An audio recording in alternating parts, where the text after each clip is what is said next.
Hi, welcome to SoCal Insider. I'm Rick Reef. LA Unified is the nation's second largest school district. Nobody's claiming it's the second best or anywhere remotely close to it. LA schools are notorious for high dropout rates, low test scores, overcrowded classrooms, teacher problems, and mismanagement. But lately, LA Unified has shown some signs of improvement. Whether it's a trend or just a blip remains to be seen. Monica Ratliff will have a big role in determining that future. She was a surprise winner in last year's election, defeating Mayor Antonio Villaraigosa's chosen candidate and overcoming the $2 million spent against her by Eli Broad, Michael Bloomberg, and other education reformers. Which is not to say that Ratliff doesn't have some reform ideas of her own. On a bitterly divided school board between supporters of reform-minded Superintendent John Daisy on one side and teachers' union loyalists on the other, Ratliff could be somewhere in the middle. Now we'll hear from her. David Nazar, what's the story? Rick, Monica Ratliff is quite the interesting woman. Phoenix born and bred, graduate of Columbia Law School, Ratliff began her career in LA, interning at the NAACP Legal Defense Fund. Then she worked as an attorney at Neighborhood Legal Services in the San Fernando Valley.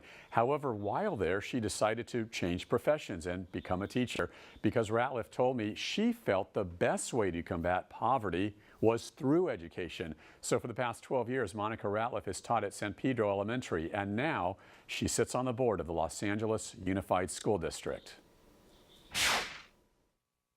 Monica Ratliff, newest member to the LAUSD board. Thank you so very much for being here. Oh, thank you for the opportunity. You get your law degree from Columbia. You could work in the private sector as an attorney, make a ton of money, and you choose to go into teaching where there's not a lot of money. No, there's not a lot of money in teaching, that's true. But it is so much fun. And you get to really help people. You get to help these children find their way in the world and become who they want to be. It's a really wonderful profession. I want to find out a little bit more about you more on the professional level. I'm a bit confused by you. You ran last year in the November election. I believe you spent something like $50,000. Your opponent, who was a, quote, reformer backed by Villaraigosa and folks like Eli Broad and Bloomberg, spent something like $1.5–2 million on his campaign. You didn't even want to miss going to class. You barely campaigned, yet you win. Well, I did campaign. I did at night. I would go door to door. So I don't want you to think I barely campaigned, because I did go door to door. You win the seat on the board. I kind of saw you as an independent, maybe somebody who wanted to affect change and reform, yet I'm not sure if you are tied to the union, tied with the reformers. How do you see going forward fixing LAUSD? Well, I don't really see myself connected to the reformers or the unions per se. I mean, I think that both groups, if you will, have some really good ideas about how to affect change in LAUSD and into school districts in general, and I think it's important to take what works and apply it in this situation. So I don't really see myself tied to either group. Obviously, the work that teachers do, the work you've done for over a decade, admirable, underpaid, work tremendous hours. Teachers are the moms, the dads, the tutors, the mentors. Half the time they spend more time with kids than the parents themselves. We know there are wonderful teachers, wonderful things going on at LAUSD, so we have established that. Given that, everyone I talk to in this community said, I don't want to take my kids to LAUSD. It seems you can't get rid of a bad teacher. Teachers who've been at LAUSD forever, these teachers have been here 20, 30 years, they're tired, they're complacent, they don't want to be there anymore. You can't get rid of them. These young, energetic new teachers, such as the case was with you, you can't get them into the district. What is going wrong with this entire dynamic here? Well, I do want to comment first that I also heard while I was running, a lot of times voters did complain about LAUSD. They complained about the way LAUSD was spending money, and they did complain about this concept of the bad teacher. Now, this is not to say that there aren't some bad apples in every profession, so I think we want to be clear about that. And I also want to distinguish between someone who is perhaps unmotivated and not as energetic and someone who is actually causing harm. Anybody causing harm needs to be removed immediately, and I think we're all in agreement there. But in terms of teachers who are not performing at a satisfactory level, I think we do need to do something about that. I think my first thought is we need to make sure they're offered professional development. I've been very clear about that. And I think that if they don't take the opportunity to get better, then that is when we need to help them find another profession that will work better for them. Tell me, to be fair, what is going on that is good at LAUSD, a few things, and then as you see it, some of the most horrific things going on at LAUSD right now. Okay, well, I think some of the good things that are going on in LAUSD is I think that the signing up for the core waiver. So before, when I was in the classroom, I wasn't that aware of this core waiver concept. This was something that Dr. Daisy essentially shepherded LAUSD through. And I think in some ways with some of the union partners kicking and screaming, if you will. But I actually think it was a great decision, and I think it was very visionary. I think it allowed us to move into a system where instead of focusing solely on test scores, we were also focusing on social climate at the schools, as well as our students' development and their social ability, such as like grit and determination. I think that was a visionary motion, and I think that was where LAUSD was in the forefront. Okay, give me a negative, a major negative as you see it. Oh, a major negative is communication throughout the district. Okay, so the reality is in such a large district, the ability for us to communicate effectively from the top to the bottom or from the middle to the top or anywhere is seriously compromised. I think that we often find that teachers and principals don't know what's going on. They ask questions that don't get answered. And I think that's a problem, because then you find out that at the top there are people who are thinking about answers and have plans and so forth, and that is not getting conveyed down the line. This is something that we really want to work on. Whose fault is that there is this loss of translation? Because it's not just folks within the school, it's people in the public. They feel there's no transparency. No one knows what's going on here. Oh, great. I mean, I agree with you. I can't find them. I've been looking for the bureaucracy department, right? We can just cut it, but I can't find it. There is no bureaucracy department. I'm beginning to think this might be an internal aspect of bureaucracy or something. I don't know. I'm looking into it. I want to find the solution, because the reality is we have to find a way to communicate with people effectively. We're trying, but it's not effective. Well, the buck has to stop somewhere. Yes. I mean, who are the bad guys? Who are the bad people here? There are people who are good. There are people who are bad. Who should not be here anymore? Is Superintendent Daisy doing a good job? Are other board members? So I see if you go to these school board meetings, oh my gosh, the infighting, it's ridiculous. I think that's a great question, but I'm not going to be the one to say that's the bad guy over there or that's the bad guy over there. I mean, my fellow school board members were all elected, right? So they were elected by their districts. That to me means that their districts have faith in them. If their districts don't have faith in them, then there is a process to get rid of them. As for Dr. Daisy, as I said, I think his vision with the core waiver was impressive. I think he's been doing a fantastic job. He's an expert at crisis management. He's bold.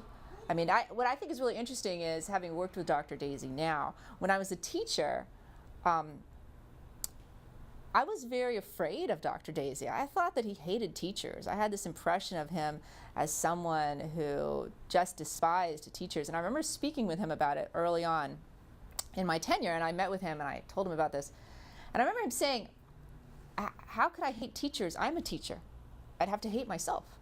And after working with him, I've realized that this is a caricature of him that I think has been put out there, that he hates teachers. I don't think that's true. And so I don't think I can't find a bad guy. With that said, were you in favor of renewing Dr. Daisy's contract? I mean, there were mixed feelings about that, let's be honest. Right. Actually, I abstained from that vote. Why? The reason, I'm going to tell you right now, the reason I abstained from the vote, and I told him and I told all the other board members, is I actually had a problem with our evaluation system. I mean, the reality is that the evaluation system, as it was set up, the performance meter that was put forward, he wasn't able to meet the criteria on the performance meter. And in my view, in some of those, it was through no fault of his own. And in a way, it was almost set up for failure, right? I mean, there were some things that improved dramatically, right? Our graduation rate, well, not where it should be, right? So I have my little form here, and we see that like it's 66%, right? Has gone up from 45% in 2006, 2007. So that's an increase. That's great. But at the same time, there were other things on there where he was not meeting the performance meter, if you will. And I thought, we've set up an evaluation system that he can't succeed at, and then we're supposed to judge him on this. And so I abstained. When I would talk to Villaraigosa, whether you think he was doing a good job or a bad job, it seemed that Villaraigosa was trying to really reform the school district. When you talk to Garcetti, I'm not sure what this guy's trying to do. I'm not sure if he's allying himself with the unions, if he's afraid of the unions, if he's just taking a wait-and-see approach. It just seems he's not being very proactive towards some of the problems at LAUSD. I think Garcetti is doing exactly what he should be doing. And so one of the things that I saw him do recently that I think did not get enough attention in terms of, and I appreciate that. You know, I was talking to somebody about him and they said, you know, some people work in the headlines and some people work on the front lines. And in my view, he works on the front lines. So what happened recently was obviously the horrible bus crash with the students on their way to Humboldt. And we were unable to get our team up north. We wanted to send a team up north to support the students and their families. But it was spring break, middle of spring break, and to, at the last minute, get 12 plane tickets to go up north was an impossibility that we could not get past. He was contacted, and he immediately went to work. He was able to obtain passage for us to get up north, and I just think that's the kind of partnership that we want. We want somebody who, in the midst of crisis, is going to be able to step in and help us, and so I thought that was extremely valuable. And then he's got this summer jobs program, so I hope that anybody who's watching, especially if they have youth, kids who are like 14 to 24, you can apply for a summer job this year. 10,000 summer jobs, $8 an hour for our 14 to 24-year-olds. I think that is an amazing opportunity that we at LAUSD, we can't provide. I'm not sure how any of that translates to fixing the classroom, but due to time constraints, we'll. Well, what would you? When people say this, though, I wonder what do they expect the mayor to do to fix the classroom? If you're asking me, I go cover these stories, and these classrooms are overcrowded. Some of them are falling apart at the seams. I get the fact that we're building some new classrooms and some new schools, and we've got high-tech programs, and we're rolling out iPads. But I think the infrastructure problem is so much more simple than that. Get rid of a bad teacher. Get kids some books. How is the mayor supposed to get rid of a bad teacher? And how is the mayor supposed to get us some books? I mean, I can understand that people want everybody to work together. Well, let me jump in for 1 second, because you asked me a question, and to be fair to that, I understand that the City of Los Angeles and LAUSD are separate entities, there's no doubt. But leadership begins somewhere, and someone at some point is going to have to step in, whether it's you, whether it's someone on the board, whether it's a consortium or collaboration of teachers and educators, or the mayor, and say, you know what? This ain't right. We are going nowhere. This is a road to nowhere. We have to fix the problem. It seems to me it's a matter of leadership. Sure, he can't go into every classroom and fix the cracks on the wall. We get that. But someone has to be a leader here. Don't you agree? Oh, absolutely. And I believe we have leaders here. I mean, I believe that the school board, I believe they're leaders. I believe Dr. Daisy's a leader. And I believe our principals are leaders. I mean, I believe we have leaders. What we really need is more funding in the long run, right? Because right now we don't have enough money. Everyone thinks that $6 billion is a lot of money. I used to. I thought it was a huge amount of money. I thought for sure the school district should be able to run successfully on $6 billion. Then the reality is, once you start looking at the budget, we don't have enough money to do everything that we need to do. Our custodial services have been cut dramatically. We're losing money in terms of our cafeteria services. I mean, we don't have the money we need to do everything that needs to be done. So unless the mayor can wave a magic wand and get us more money, I don't really see him being able to affect the change that you're discussing. The impression with the teachers union, to shift to a different subject, is that the teachers union controls everything here, the purse strings, the power, the money, who is elected to a school board, etc. Whether that's true or not, why does the teachers union have this horrific rap? A horrific, tell me more about the horrific rap. I think that people, again, feel that the teachers union controls everything, that if you try to get rid of a bad teacher, you're mired in a lawsuit of hundreds of thousands, if not millions of dollars with the teachers union. That has nothing to do with the teachers union. That has to do with the ed code. And I mean, I think the reality is the teachers union does get a bad rap, and some of it's deserved, and some of it is not, okay? The bad rap that, if you will, is deserved is that some of their methods are ineffective in terms of effectuating change. Okay, so last year they did the superintendent's evaluation. I don't think people had a problem with the idea that they were going to do an evaluation of the superintendent. I think most people would say, that's a great idea, go ahead, let's see how the teachers feel about it. But because in concert with that, they sent out this like propaganda campaign where they had like caricatures of Dr. Daisy and lists of all the things that Dr. Daisy was doing wrong, that obviously biases the evaluation, right? So that was not an effective strategy. You know, I myself was a UTLA chapter chair for several years. I was on the House of Reps, and the reality is that there are a lot of issues in terms of the union This has nothing to do, and it should never be seen as a reflection on the membership, because the reality is, as you've mentioned, these are hard-working, dedicated teachers. And for the record, I've always said there's a tremendous divide between these great teachers and the union representation. In closing, what are you most proud of, if not in your great career as a teacher, being part of the board here, or just LAUSD in general? And I think that I would want you to get back to me on that. So I'm hoping that at the end of my tenure here, I hope we could have another meeting and we could talk about what I am most proud of. Because right now, as you mentioned, my first thought is about my students and my 12 years with my kids. Monica Ratliff, newest member of LAUSD board, thank you so very much again for being here. Thank you. And now joining me, the interviewer you just saw, PBS SoCal reporter David Nazar. David, great to have you on as always. Thanks for having me. Boy, did the passion come through in that interview. Not just Monica Ratliff's passion, but your passion. The LA boy came through. Listen, you know, truth be told, it's not always easy to get these board members to go on camera. You basically have to go to one of these school board meetings late at night and ambush them to get any kind of soundbite. I applaud Monica Ratliff for going on the camera, facing the fire, and talking to me and answering the questions. Although she got a bit heated, but you know, she has a lot of conviction, a lot of compassion. She's a charming person, and you know what?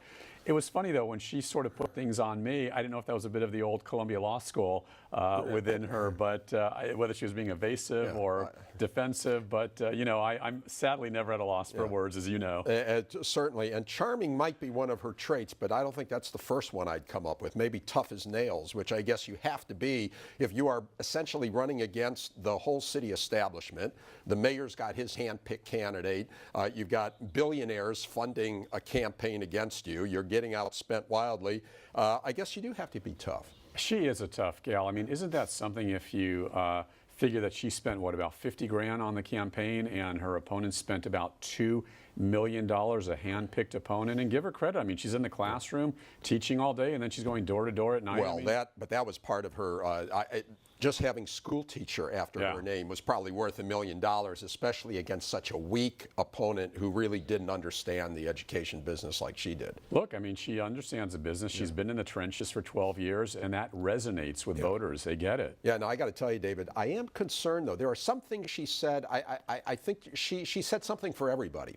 And she said some nice things about Daisy. She seems to have come around. I didn't buy her explanation of why she abstained from the thing. I think she abstained because she originally was making it sound like she wanted to get rid of him, but she wanted to keep the LA Times endorsement in her race. The LA Times didn't want her to go against Daisy. At least that's what a lot of reports have said.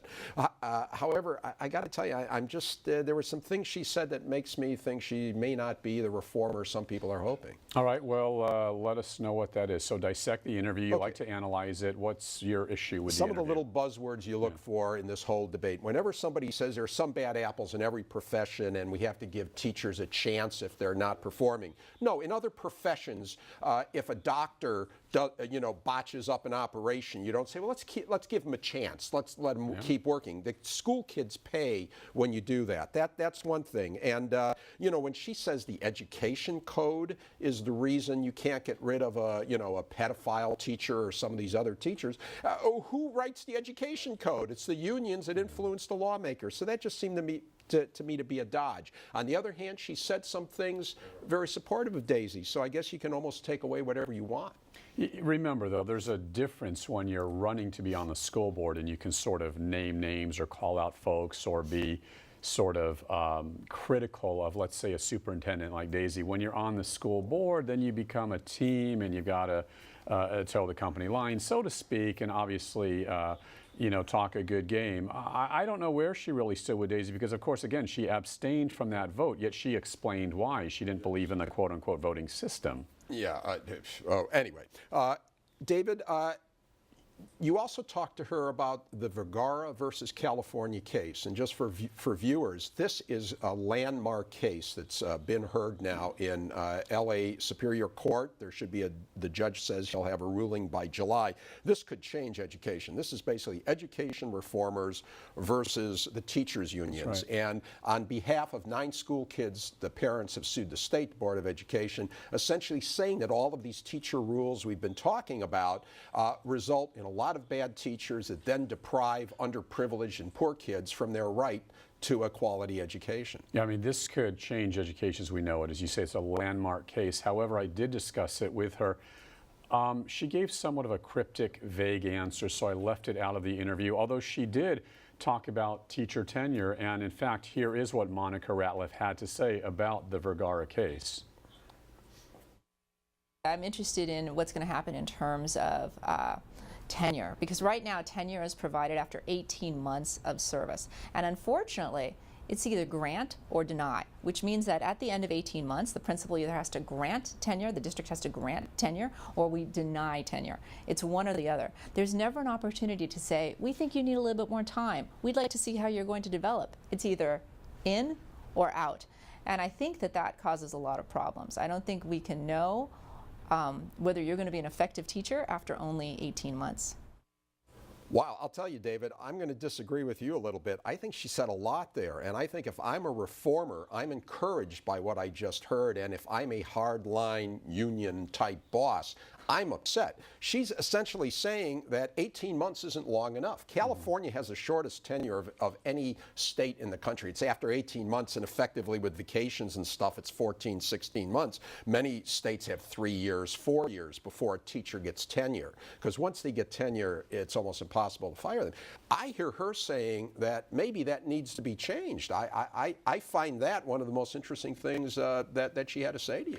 You know, I wanted to pose a question to you, and I actually did not want to gloss over one thing, and I almost hope I wasn't dismissive of something she said. I asked her about leadership, and in many other cities across the country, mayors do step in and try to reform school districts, as you're very well aware of. She did mention how Mayor Eric Garcetti did help with that horrible, horrific bus crash in Humboldt, and I applaud him completely. What I was saying is I'm not sure how with some of the programs that translates to fixing a broken school district. What is your feeling of leadership and a mayor's role? Because I'm curious about that. Well, first of all, let's underscore just what the situation with that is with LA Unified. John Daisy has been really trying to reform, and there's been incremental improvements. But they just came out with the new test, new analysis of students nationwide in California. Now over 80% graduation rates. LA Unified still down like 67%, and you know, so they have got some real problems, and for her to kind of side with Garcetti's approach of being hands-off, you know, and you look at the union now, they have just selected a new leader, and this guy is really, they're kind of doubling down on being militant, I think. This guy has, you know, he's been against charter schools and everything else, so I think you need a mayor who's going to take a strong stand. You know, in closing, probably the only comment I have is being a native Angelino, I have a good perspective on the school system. Of course, obviously covering dozens and dozens of stories there over the years. It seems to me eventually they're going to have to break up the district, because I just don't know how they can take care of this behemoth, Herculean problem of just what is really a catastrophe at LAUSD. Okay, well, David, excellent report. You can watch this show and past shows at rickreef.com. Segments of the show can also be viewed at pbssocal.org. Our guest has been Monica Ratliff. Thanks for watching. We'll see you again on SoCal Insider.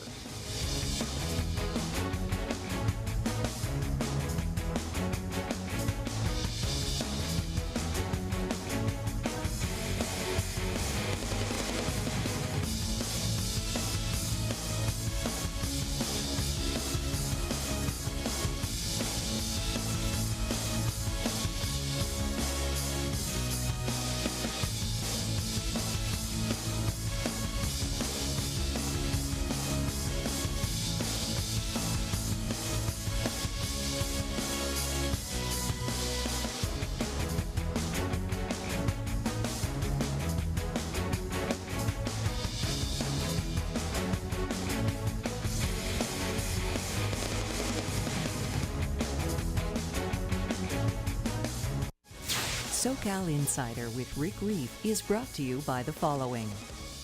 5 Point Communities is a proud sponsor of PBS SoCal. 5 Point Communities is an independent real estate development company with assets under management across California. More information available at www.fivepointcommunities.com.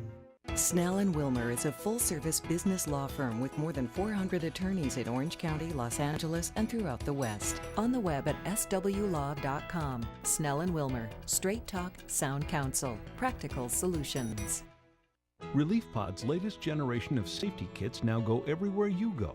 Relief Pod's organized, color-coded, and compact safety kits keep first aid and emergency items accessible for a safe lifestyle every day. Relief Pod. Live ready.